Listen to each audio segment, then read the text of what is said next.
सोहेल आफरीदी ने ये जो मोर्चा संभाल रखा है ना, फरवरी की कॉल का और एहतजाज का, उन्होंने अली अमीन गंडापुर को भी लूप में ले लिया है। जो नौजवान क़यादत है आईएसएफ की, उसको भी उन्होंने लूप में ले लिया है। पाकिस्तान तरीके इंसाफ, पंजाब, सिंध, केपी और बलोचिस्तान, इन्होंने एक बड़ा, आप ये कहें कि इज्तिमा का ऐलान कर दिया है। बाद अहमद, इकरारुल हसन, इंजीनियर मोहम्मद अली मिर्ज़ा, शरीफ फैमिली और भुट्टो फैमिली, ये सारे मिलके इमरान खान के ऊपर कीचड़ उछालने की कोशिश करते हैं। नाज़रीन, मैं हूं जाहिद अब्बास नकवी, आप देख रहे हैं हमारा सोशल मीडिया चैनल।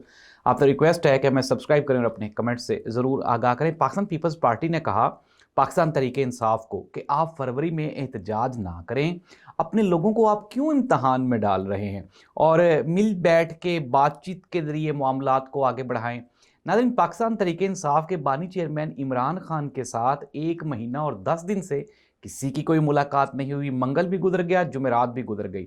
जो चेयरमैन बैरिस्टर गौहर हैं, वो इस्लामाबाद हाई कोर्ट के चीफ जस्टिस से मिलने के लिए गए, वो नहीं मिले। नाज़रीन, अगर हम बात करें हुकूमती बेंचेस की या फिर नेशनल असम्बली, या अगर हम सेनेट की बात करें, तो वहाँ पे पाकिस्तान तरीके इंसाफ की जो 2 डिमांड्स थी उनको पूरा कर दिया गया। एक तो जो लीडर ऑफ द अपोजिशन हैं, यानी कौमी असम्बली में, फिर सेनेट में, उन दोनों के जो नोटिफिकेशंस हैं वो रुके हुए थे, वो जारी कर दिए गए। लेकिन नाज़रीन, खबरें क्या हैं, इंतहाई अहम और बड़ी खबर ये है कि सोहेल आफरीदी ने ये जो मोर्चा संभाल रखा है ना, फरवरी की कॉल का और एहतजाज का, उन्होंने अली अमीन गंडापुर को भी लूप में ले लिया है। जो नौजवान क़यादत है आईएसएफ की, उसको भी उन्होंने लूप में ले लिया है। इसके अलावा वो सीनियर लोग जो कि किनारा कशी इख्तियार कर रहे थे या जो बच बच के खेल रहे थे, उन सबको भी सोहेल आफरीदी ने under the umbrella of PTI वो वापस ले आया है। नाज़रीन, आपको मैंने कई प्रोग्राम्स में बताया कि ये जो मुराद सईद ग्रुप है, ये वही ग्रुप है जिसके बारे में इमरान खान और इमरान खान के जो सपोर्टर्स हैं वो आगाह करते रहे, खबरदार करते रहे एस्टेब्लिशमेंट को और हुकूमत को। लेकिन हुकूमत ने एक ना सुनी। उन्होंने अपनी मन मर्जी करते हुए जो पीटीआई की, ना ही तो उन्होंने जो मखसूस नशिस्तें हैं वो दी, ना ही अभी तक उनके जो पार्टी के इलेक्शंस हैं उनको एक्सेप्ट किया, ना ही पीटीआई की जो सियासी पोजीशन है, जमाती पोजीशन है, ना ही उसको बहाल किया गया। पीपल्स पार्टी, पीएमएलएन, एमक्यूएम, ये सारे मिलके पीटीआई को इंसिस्ट करते हैं और इंसिस्ट करके ये कहते हैं कि जी आप सिस्टम का हिस्सा बने। लेकिन पीटीआई को किसी भी तरह से सांस लेने की परमिशन नहीं दी जाती। नाज़रीन, अब यूथ का, जेनजी का इतना खौफ तारी हो गया है हमारी मौजूदा हुकूमत पे कि एक किसी कहने वाले ने यह कह दिया है कि 25 साल वोटर की उम्र कर दी जाए। कहना यह था उनका कि चूंकि 25 साल से जो कम उम्र बच्चा है, ना ही तो वो जज लग सकता है, 40 साल से कम उम्र बंदा इलेक्शन नहीं कंटेस्ट कर सकता, तो फिर इसलिए वोटर की उम्र भी इतनी ही होनी चाहिए। नाज़रीन, ये क्यों नहीं किया जाता कि यूथ के नुमाइंदों को पार्लियामेंट में, वहाँ पे उनकी, आप ये कहें कि नुमाइंदगी का एहतमाम किया जाए, कुछ ग्रुप्स बना दिए जाएं यूथ के, और फिर ये जो यूथ है ये पाकिस्तान के मसाइल को एड्रेस करे, सिस्टम का हिस्सा बने। बांग्लादेश में हमने देख लिया कि जेनजी ने किस तरह से पूरे के पूरे मुल्क को ओवरटेक कर लिया। नाज़रीन, ये जो हुकूमत है ये यूथ के साथ इंगेजमेंट बढ़ाने की बजाय उनके साथ, आप ये कहें कि महाज आराई बढ़ा रही है। और इसका फ़ायदा किसको होगा? इसका फ़ायदा जो एंटी जमहूरी जो कुव्वतें होती हैं उनको होगा। स्टेट को तो इसका कोई फ़ायदा नहीं होने वाला। नाज़रीन, मामलात बातचीत के ज़रिए तभी हल हो सकते हैं कि अगर दोनों पहलवान जो हैं, अगर वो रेफरी की बात को, रेफरी के इशारे को माने तो।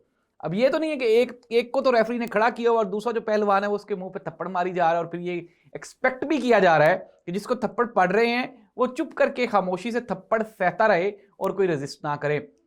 खबरें क्या है, मैं आपको कंक्लूड कर लेते हैं हम, होने क्या वाला है मैं आपको ये बताने वाला हूँ। नाज़रीन, पाकिस्तान तरीके इंसाफ, पंजाब, सिंध, केपी और बलोचिस्तान, इन्होंने एक बड़ा, आप ये कहें कि इज्तिमा का ऐलान कर दिया है, और बहुत जल्द जो मीटिंग्स हो रही हैं उनका आपको आउटब्रेक जो है, जो ब्रेकिंग न्यूज़ है वो आप तक पहुंच जाएगी। और जो फरवरी का प्रोटेस्ट है वो बिल्कुल भी, ना ही तो सोहेल आफरीदी अब उसके ऊपर मान रहा है, और उसकी एक बड़ी वजह है।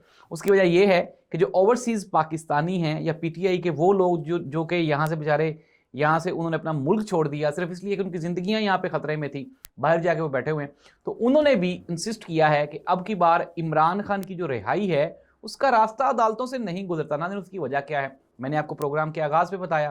पीटीआई वाले इस्लामाबाद हाई कोर्ट गए, उन्होंने कहा जी हम नहीं कुछ कर सकते, जी हमें तो पता ही नहीं है ये क्या हो रहा है, कैसे हो रहा है और इसका रिस्पॉन्सिबल कौन है।